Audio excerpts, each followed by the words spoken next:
भारतीय इतिहास की कुछ ऐसी सच्ची कहानियाँ जिससे बहुत से भारतीय लोग ही अनभिज्ञ हैं। उन्हीं सच्ची कहानियों में से एक कहानी है हाड़ी रानी की। हेलो दोस्तों, मेरा नाम है अंकित और आप देख रहे हैं हिस्ट्री जागरण। चलिए हाड़ी रानी की कहानी को विस्तार से जानते हैं। इतिहास के सुनहरे अक्षरों में हाड़ी रानी की वीर गाथा दर्ज है। इन्होंने अपने पति को विजय की ओर प्रेरित करने के लिए एक ऐसा बलिदान दिया जिसे करना तो दूर, सोचना भी शायद मुमकिन नहीं। हाड़ी रानी बूंदी के हाड़ा शासक की बेटी थी। इसी वजह से उन्हें हाड़ी रानी कहा जाता है, जिनकी शादी मेवाड़ के सलुम्बर के सरदार राव रतन सिंह चुंडावत से हुई थी। यह उस समय की बात है जब मेवाड़ पर महाराणा राज सिंह का शासन था। इनके सामंत सुलंबर के राव चुंडावत रतन सिंह थे, जिन्होंने हाल ही में हाड़ा राजपूत सरदार की बेटी से शादी की थी। शादी को महज एक सप्ताह हुआ था। न हाथों की मेहंदी छुटी थी और न ही पैरों का महावर। सुबह का समय था। हाड़ा सरदार गहरी नींद में थे। रानी सज धज कर राजा को जगाने आई। उनकी आंखों में नींद की खुमारी साफ झलक रही थी। रानी ने हंसी ठिठोली से उन्हें जगाना चाहा। इसी बीच दरबान आकर वहां खड़ा हो गया। राजा का ध्यान दरबान की तरफ न जाने पर रानी ने राजा से कहा, महाराणा का दूत काफी देर से खड़ा है। वह ठाकुर से तुरंत मिलना चाहता है। वह आपके लिए कोई आवश्यक पत्र लाया है जिसे अभी देना जरूरी बता रहा है। असमय दूत के आगमन का समाचार सुनकर ठाकुर हक्का बक्का रह गया। वे सोचने लगे कि अवश्य कोई विशेष बात होगी। राणा को पता है कि वह अभी अभी ही ब्याह कर लौटे हैं। आपात की घड़ी ही हो सकती है। उसने हाड़ी रानी को अपने कक्ष में जाने को कहा। हाड़ा सरदार ने दरबान से कहा, मैं नित्य कर्म से शीघ्र ही निपट कर आता हूँ। सरदार जल्दी में निवृत्त होकर बाहर आया। सहसा बैठक में बैठे राणा के दूत पर उसकी निगाह जा पड़ी। औपचारिकता के बाद ठाकुर ने दूत से कहा, अरे शार्दुल, तू इतनी सुबह कैसे? क्या भाभी ने घर से खदेड़ दिया है? ऐसा क्या आफत आ पड़ी? 2 दिन चैन की बंसी बजा लेने देते। मियाँ बीवी के बीच में क्यों कबाब में हड्डी बनकर आ बैठे? अच्छा बोलो, राणा ने मुझे क्यों याद किया है? वह ठहाका मारकर हंस पड़ा। दोनों में गहरी दोस्ती थी। सामान्य दिन होते तो वह भी हंसी में जवाब देता। शार्दुल खुद भी बड़ा हंसोड़ा था।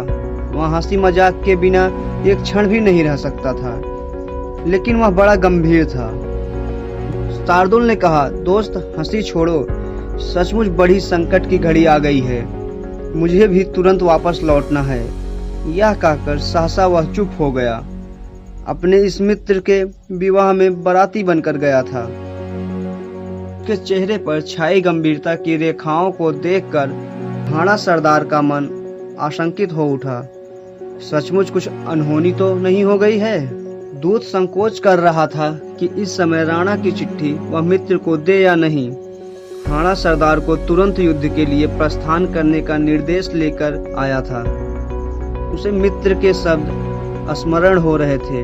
हाड़ा के पैरों के नाखूनों में लगे महावर की लाली के निशान अभी भी वैसे के वैसे ही उभरे हुए थे। नवविवाहित हाड़ी रानी के हाथों की मेहंदी अभी सूखी न होगी।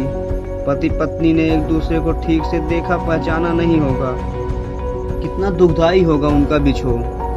यह स्मरण करते ही वह सिहर उठा। पता नहीं युद्ध में क्या हो। वैसे तो राजपूत मृत्यु को खिलौना ही समझता है।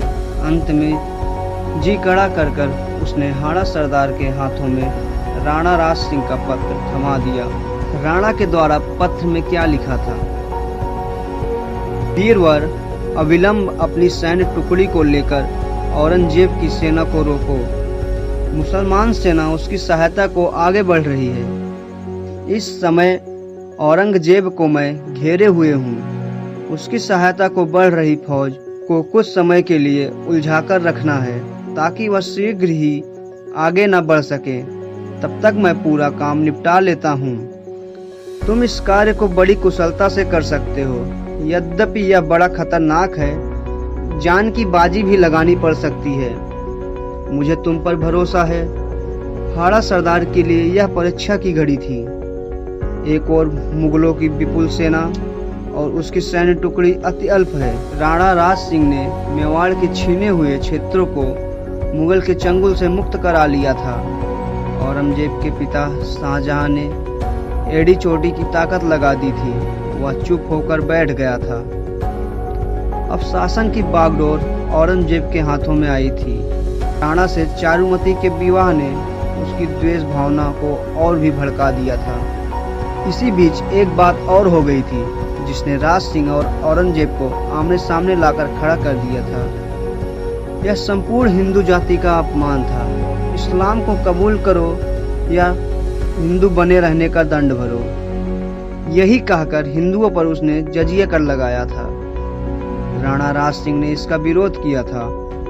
उनका मन भी इसे सहन नहीं कर रहा था। इसका परिणाम यह हुआ कि अन्य हिंदू राजाओं ने उसे अपने यहाँ लागू करने में आनाकानी की। उनका साहस बढ़ गया था। गुलामी की जंजीरों को तोड़ फेंकने की अग्नि जो मंद पड़ी थी फिर से प्रज्वलित हो गई थी। दक्षिण में शिवाजी, बुंदेलखंड में छत्रसाल, पंजाब में गुरु गोविंद सिंह, मारवाड़ में राठौर, वीर दुर्गादास मुगल सल्तनत के विरुद्ध उठ खड़े हुए थे। यहाँ तक कि आमेर के मिर्जा राजा जयसिंह और मारवाड़ के जसवंत सिंह, जो मुगल सल्तनत के दो प्रमुख स्तंभ थे, उनमें भी स्वतंत्रता प्रेमियों के प्रति सहानुभूति उत्पन्न हो गई थी। मुगल बादशाह ने एक बड़ी सेना लेकर मेवाड़ पर आक्रमण कर दिया था। राणा राज सिंह ने सेना के 3 भाग किए थे। मुगल सेना को अरावली में न घुसने देने का दायित्व अपने बेटे जयसिंह को सौंपा था। अजमेर की ओर से बादशाह को मिलने वाली सहायता को रोकने का काम दूसरे बेटे भीम सिंह का था। वे स्वयं अकबर और दुर्गादास राठौर के साथ औरंगजेब की सेना पर टूट पड़े थे। सभी मोर्चों पर उन्हें विजय प्राप्त हुई थी। बादशाह औरंगजेब की बड़ी प्रिय कॉकेशियन बेगम बंदी बना ली गई थी। बड़ी कठिनाइयों से किसी प्रकार औरंगजेब प्राण बचाकर निकल सका था।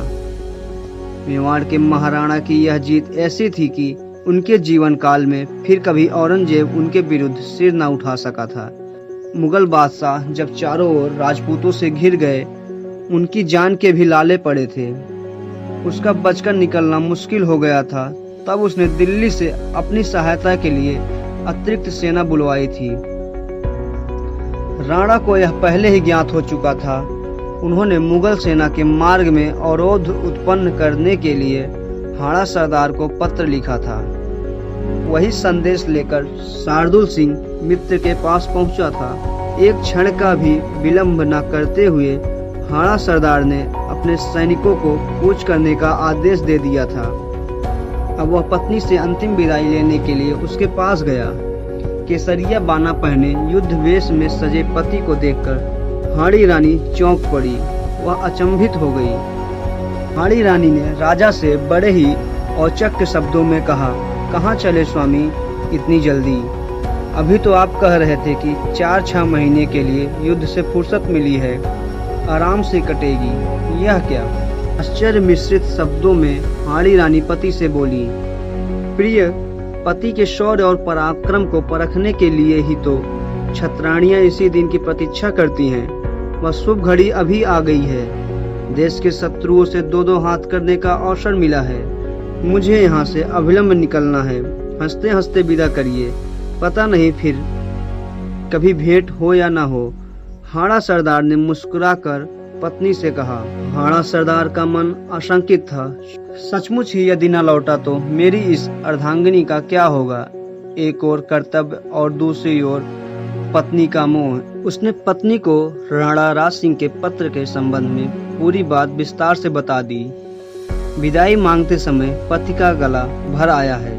यह हाड़ी रानी की तेज आंखों से छिपा नहीं रह सका। यद्यपि हाड़ा सरदार ने उसे भरसक छिपाने की कोशिश की। हताश मन व्यक्ति को विजय से दूर ले जाता है। उस वीर बाला को यह समझते देर न लगी कि पति रणभूमि में तो जा रहा है, पर मोहग्रस्त होकर पति विजय से प्राप्त करे, इसलिए उसने कर्तव्य की वेदी पर अपने मोह की बलि दे दी। वह पति से बोली, स्वामी जरा ठहरिए, मैं अभी आई। वह दौड़ी दौड़ी अंदर गई, आरती का थाल सजा कर लाई। पति के मस्तक पर टीका लगाया, उसकी आरती उतारी। वह पति से बोली, मैं धन्य हो गई ऐसे वीर पति पाकर। हमारा आपका तो जन्म जन्मांतर का साथ है। राजपूत रमणियां इसी दिन के लिए तो पुत्र को जन्म देती हैं। आप जाइए स्वामी, मैं विजय माला लिए द्वार पर आपकी प्रतीक्षा करूंगी। उसने अपने नेत्र में उमड़ते हुए आंसुओं को पी लिया था। पति को दुर्बल नहीं करना चाहती थी। चलते चलते पति उससे बोला, प्रिय, मैं तुमको कोई सुख न दे सका, बस इसका ही दुख है मुझे। तुम मुझे भूल तो नहीं जाओगी यदि मैं ना रहा तो। उसके वाक्य पूरे भी न हो पाए थे कि हाड़ी रानी ने उसके मुख पर हथेली रख दी। ना स्वामी, ऐसी अशुभ बातें न बोलो।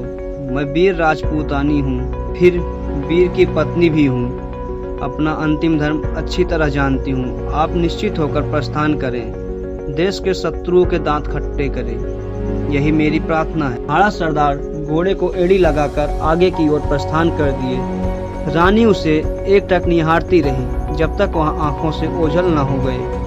उनके मन में दुर्बलता का जो तूफान छिपा था, इसे उन्होंने अभी तक बरबस रोक रखा था, वह आंखों से बह निकला।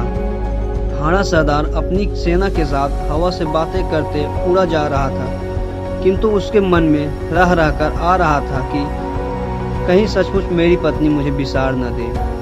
वह मन को समझाता पर उसका ध्यान उधर ही चला जाता। अंत में उससे रहा न गया।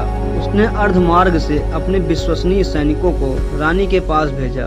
उनको फिर से स्मरण कराया कि मुझे भूलना मत, मैं जरूर लौटूंगा। संदेश वाहक को आश्वस्त कर रानी ने लौटाया। दूसरे दिन एक और वाहक आया, फिर वही बात। तीसरे दिन फिर एक आया। इस बार वह पत्नी के नाम सरदार का पत्र लाया था। पत्र में लिखा था, प्रिय, मैं यहाँ शत्रुओं से लोहा ले रहा हूँ। अंगद के समान पैर जमाकर उनको रोक दिया है। मजाल है कि वे जरा भी आगे बढ़ जाएं। यह तो तुम्हारे रक्षा कवच का प्रताप है। तुम्हारी बड़ी याद आ रही है। पत्र वाहक द्वारा कोई अपनी प्रिय निशानी अवश्य भेज देना। उसे ही देखकर मैं मन को हल्का कर लिया करूँगा। हाड़ी रानी पत्र को पढ़कर सोच में पड़ गई। रथ पति का मन यदि मेरी याद में ही रमा रहा, उनके नेत्रों के सामने यदि मेरा ही मुखड़ा घूमता रहा, तो वह शत्रुओं से कैसे लड़ेंगे, विजय श्री का वर्ण कैसे करेंगे। हाड़ी रानी के मन में तुरंत एक विचार आया। वह सैनिक से बोली, वीर, मैं तुम्हें अपनी अंतिम निशानी दे रही हूँ, इसे ले जाकर उन्हें दे देना। थाल में सजाकर सुंदर वस्त्र से ढककर अपने वीर सेनापति के पास पहुँचा देना, किंतु इसे कोई और न देखे, वे ही खोलकर देखें। साथ में मेरा यह पत्र भी दे देना। हाड़ी रानी ने पत्र में लिखा था, प्रिय, मैं तुम्हें अंतिम निशानी भेज रही हूँ। तुम्हारे मुंह के सभी संबंधों को काट रही हूँ। अब बेफिक्र होकर अपने कर्तव्य का पालन करें। मैं तो चली स्वर्ग में तुम्हारी बाट जोहूंगी। पलक झपकते ही हाड़ी रानी ने अपनी कमर से तलवार निकाल एक झटके में सिर को उड़ा दिया। वह धरती पर लुढ़क पड़ा। सिपाही के नेत्र से अश्रुधारा बह निकली। कर्तव्य कर्म कठोर होता है। सैनिक ने स्वर्ण थाल में हाड़ी रानी के कटे सिर को सजाया, सुहाग के चूनर से उसको ढका। भारी मन से युद्ध भूमि की ओर दौड़ पड़ा। उसको देखकर हाड़ा सरदार स्तब्ध रह गया। उसे समझ में न आया कि उसके नेत्रों में अश्रुधारा क्यों बह रही है। धीरे से वह बोला, क्यों यदु सिंह, रानी की निशानी ले आए? यदु ने कांपते हाथों से थाल उसकी ओर बढ़ा दिया। सरदार फटी आंखों से पत्नी का सिर देखता रह गया। उसके मुख से केवल इतना निकला, हाय रानी, हाड़ी रानी, तुमने यह क्या कर डाला? संदेह पति को इतनी बड़ी सजा दे डाली। खैर, मैं भी तुमसे मिलने आ रहा हूँ। हाड़ा सरदार के मुंह के सारे बंधन टूट चुके थे। वह शत्रु पर टूट पड़ा। इतना अप्रतिम शौर्य दिखाया था कि उसकी मिसाल मिलना बड़ा ही कठिन है। जीवन के आखिरी सांस तक वह लड़ता रहा। औरंगजेब की सहायक सेना को उसने आगे नहीं बढ़ने दिया। जब तक मुगल बादशाह मैदान छोड़कर भाग नहीं गया था, तब तक वह रणभूमि में डटा रहा। इस विजय का श्रेय किसको दिया जाए? राणा राज सिंह को, या हाड़ा सरदार को, या हाड़ी रानी को, अथवा इसकी अनोखी निशानी को? ऐसे ही वीरता की गाथाओं को जानने के लिए आप हिस्ट्री जागरण के साथ जुड़िए और वीडियो को लाइक एंड शेयर कीजिए।